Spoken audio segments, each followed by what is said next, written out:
Hello there, and welcome to Out of the Loop. My name is Luis, And I'm Dylan. and we're here to talk to you about news that you don't see anywhere else. So, for today, what do you got for us, Dylan? Well, first of all, I want to say, Lewis, have you ever been excited for something? Yes, I have been a few times. No. Have you been really excited for something? I can recall maybe one or two times, yes. Well, Luis, multiply that by several million, and you have the audience for the upcoming film Avengers Endgame. Before we go much farther with that, let's catch you up to speed with that.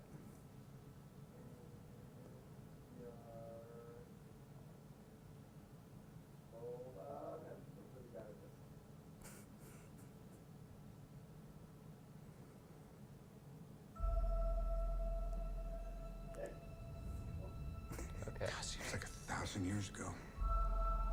I fought my way out of that cave, became Iron Man. Realized I loved you. I know I said no more surprises, but I was really hoping to pull off one last one. The world has changed. None of us can go back.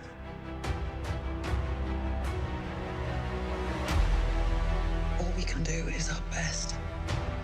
And sometimes the best that we can do is to start over.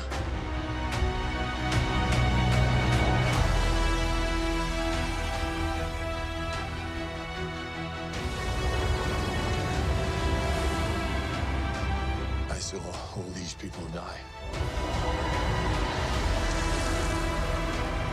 I keep telling everybody they should move on.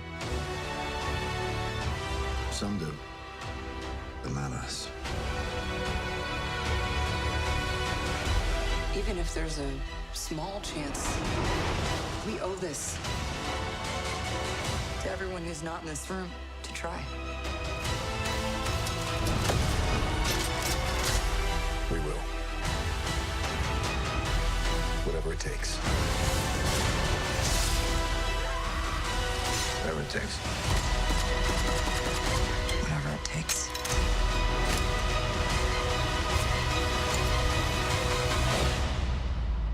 Whatever it takes.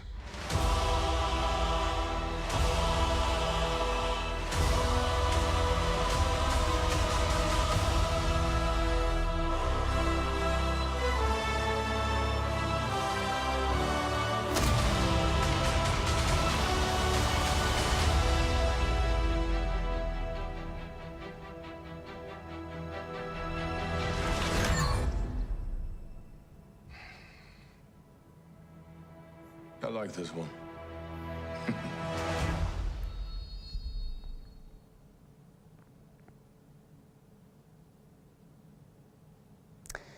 In what is the culmination of an 11-year story arc, the hype is real for both diehards and casual fans of this genre.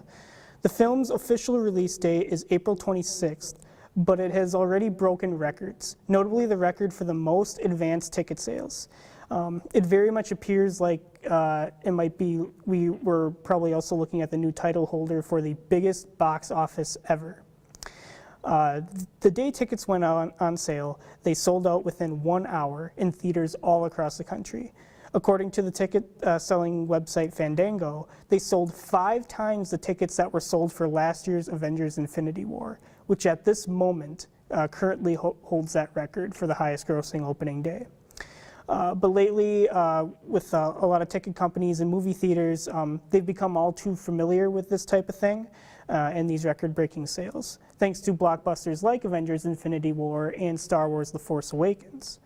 Learning from these past experiences, Fandango has actually been forced to change the way they do business.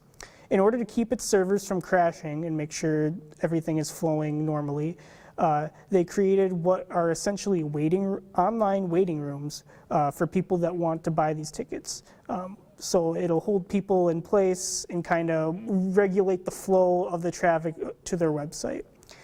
This is the first time the website has ever had to do such a thing in its 19-year history, which is pretty interesting. I know. I have a friend who got tickets for Avengers actually on Thursday night at 10:30.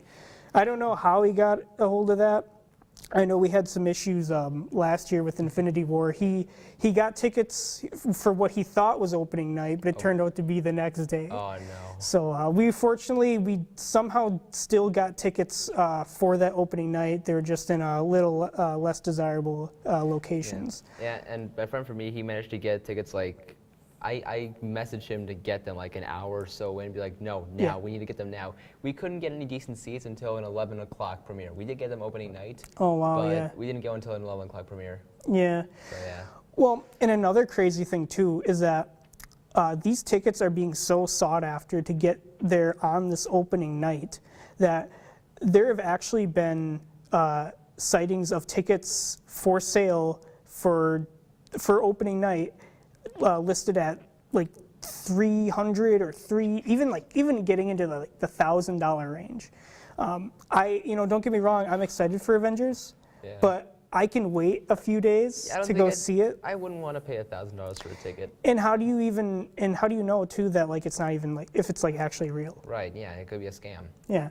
So I think that this is an event I don't think there's been events like this before. I mean, opening days and like these highest grossing movies we've had, the Star Wars, we've had other movies like Titanic, Avatar, all these movies that have had such draw on it and have made so much Yeah. money. But at this point, I would say Avengers Endgame is like a different animal, and I think it helps too that like this is part of like a closed story, continuing story. This is the ending of Marvel's Phase 3, like something they've been building up for so many years in the past. Since 2008. Yeah. We are in 2019 now, and they're just finally culminating this story they've elaborately put together. And I think it's I impressive. mean, who would have thought that this entire mass of like super amazing movie started from an improvised script and a low budget? Yeah, in exactly. Iron Man. Exactly. You even look at, you can even highlight the differences between how the first Avengers movie looks compared to this. Budget has gone up exponentially. Oh yes. Just the way things look and how it's written. It's definitely, the stakes are higher than ever, and both in story and out and above that. Yeah. And not to mention, the actors, like, they've been getting so much press trying to reveal anything from the movie. And some are doing a really good job, like Chadwick Boseman, Benedict Cumberbatch, Oh, Robert yeah. Downey Jr., those guys are all They're good ones. professionals at it, yeah. Yep. Then you got Mark Ruffalo and Tom Holland. Who, Ruffalo can keep his mouth quiet a little bit, but Tom Holland, they didn't even give the poor guy a script. Yeah, that's insane to me. That, and I'm sure that's a lot of pressure too, to have to keep such a huge secret that, again, all these millions of people, they want to know, what's going to happen. I don't understand why you would want to know once you want to wait for the movie. Yeah. But that's a lot of pressure. I don't know if I could pull that off like some of those other actors. I mean, what they did to Tom was basically like, hey, go ahead, fight some air. We Yeah. don't know. We're not going to tell you who it is, though. But it is quite exciting indeed. Yeah, I'm definitely hyped for this. Just 2 weeks left. And I wonder, now that this phase 3 is over, I wonder what they're going to set up afterwards. I think it's been confirmed now that Black Widow is actually going to have her own spin-off film. I heard Jimmy Kimmel tried to talk to her about it, but she wouldn't give anything. No, and then kicking off Phase 4 is actually going to be Spider-Man Far From Home. Oh yeah, that's right. Yep. With Jake Gyllenhaal. I'm a fan of his. And I know too, with Disney Plus, with their new streaming service, they are actually going to be having some of their own spin-off like TV series with other Marvel characters like Loki, Scarlet Witch, and was just announced yesterday I saw Hawkeye, which I'm a big fan of too. I love Jeremy Renner, so looking forward to that as well. Yeah. It's a big time. Disney is lucky as heck to get to have acquired Marvel when they did, I will say. And considering the recent purchase of Fox, we might get an Avengers X-Men crossover. Yeah, that's a possibility. And also Fantastic Four, and The Fantastic Four deserve a good movie. they do. And I think they could fit in quite nicely with the rest of this Marvel universe. Yep. But yeah, that's my movie talk for the day. Good to get that out of there. Yeah. So, So what do you got? What did you bring to the table here? well, for today, before I start off, Dylan, do you believe in aliens? Do I believe in aliens? You know what? Yeah. I don't know if it's exactly like the stereotypical alien way, where you Like know, the like the big big head, eye, yeah. big head and eyes. But to say there's any type of living creature out there, whether it's bacteria or some other just type of like animal-like creature, I don't see that as hard to believe. Yeah. Well, for today, though, there is news that SETI, the Search for Extraterrestrial Intelligence Institute, has now developed a new program that will actually help find alien life more than ever before. The program is called TechnoSearch.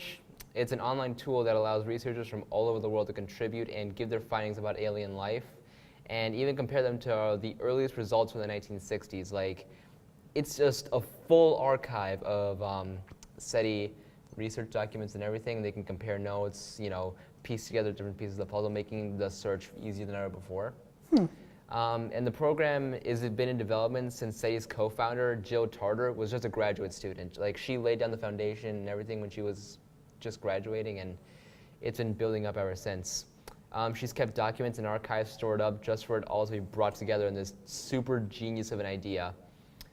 TechnoSearch was officially launched in mid-March, and it's going to help strengthen past findings and enhance future ones. So the answer to if we're alone in the universe might be answered sooner than you think. That's exciting. Yeah, well, let's branch off and see. Yeah, let's see what you think. Like, I know, like, I think that there are also, you know, extraterrestrial aliens out there, and something else that I think is like, maybe we haven't found anything or haven't gotten in contact, because what if humans are the most advanced species there is? Yeah, no, I've definitely thought of that before.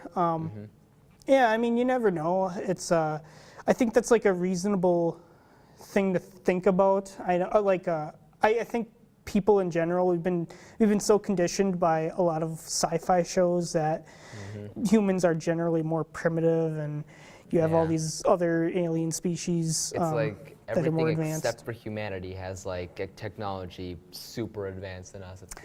Yeah, but although if you look in some of like the cracks and stuff, and look at some other sci-fi stuff, a big example would be like Star Trek. They traveled all sorts of different galaxies and planets, and there's not all the life there was, I would say, as advanced as us, but I know that's science fiction, but it kind of translates to real life too. Like I was saying before, you know, it could be just a bacteria of some kind that exists. I would consider that an alien because it's a living creature. And it's not from Earth, so yeah. Yeah, exactly. And speaking of which, they have found like, you know, before the Mars rover died, which we covered last time, they did find like specimens of fossilized bacteria on Mars. So there was something there. Oh yeah, that's right. And because they usually, they found water too, didn't they? Yeah. Yeah. So, you know, that's also an interesting too coming up over these next few years. You know, what more are we going to do with Mars? We might be sending more stuff there soon. Perhaps people even. Maybe. Like Mars does have a good upside, you know, giving us more room to colonize and everything. Although I don't think it'll be safe when the sun goes red giant. It's going to consume everything in the inside of the solar system. Yeah, at that point, I think everything's going to be end game there. I see what you did there. But yeah. Yeah, by that time, hopefully humans have found a way to travel like between galaxies. Yeah, hopefully we've achieved Star Trek level by then. We got about 4.5 billion years, so might want to rush that. Yeah, that is if the planet doesn't kill us first here. True. So yeah, maybe the answer will be sooner than you think. So before we wrap things up, let's see if a certain viewer is tuning in or not. But Yes. We'd like to give a quick shout out to a young fan that we know is in our audience. yes, His name is Brody. So Brody, if you're watching this, we know you're out there. So Like the aliens, you walk among us. yes. So that wraps things up for today. Now you're in the loop. On what's out of the loop. We'll see you next time.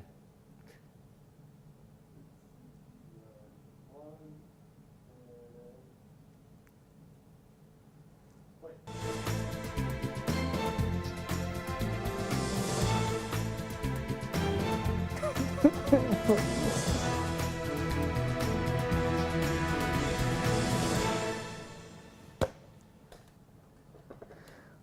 it.